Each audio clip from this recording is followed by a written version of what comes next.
আমি চন্দনা চলে এসেছি নতুন একটা টপিক নিয়ে। টপিকটা কি সেটা দেখতে থাকো।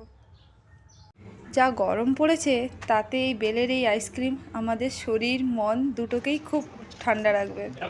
দেখো, প্রথমে বেলের আইসক্রিম বানাতে গেলে বেলটাকে আমরা ফাটিয়ে নেব। ফাটিয়ে বেলের ভেতরের যে অংশগুলো আছে সেগুলোকে আমরা খুব ভালো করে পরিষ্কার করে আমরা বের করে নেব। ঠিক আছে, বের করে নিয়ে এই যে দেখো আমার মেয়ে চলে এলো। মেয়ে এসে বলছে, মা কি করছো? আমি বলছি, তোমার জন্য আইসক্রিম বানাবো, তুমি খাবে? বলছি, হ্যাঁ আমি খাবো। ঠিক আছে, যাই হোক, তারপর বেলের সেই অংশগুলো বের করে নিয়ে খুব ভালো করে চটকে নিতে হবে। এমন করে চটকাতে হবে যাতে ওর ভেতরে যে ছিবড়াগুলো আছে, তারপরে বীজগুলো আছে, ওগুলো যেন কোনোভাবেই না থাকে। কারণ বীজগুলো থেকে গেলে আমাদের আইসক্রিমটা খেতে কিন্তু ভালো লাগবে না। তো আইসক্রিমটা বানাতে গেলে আমাদের পরিষ্কার করে ভালো করে নিংড়ে তারপর আমরা ছাঁকনিতে ভালো করে ছেঁকে নিব।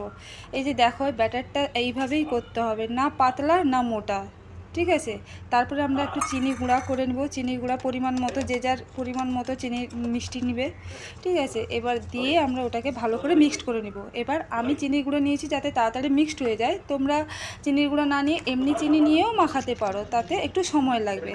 এরপর একটা আইসক্রিম ফ্রেম নিয়ে আমরা তার মধ্যে ওই ব্যাটারটা দিয়ে দেবো।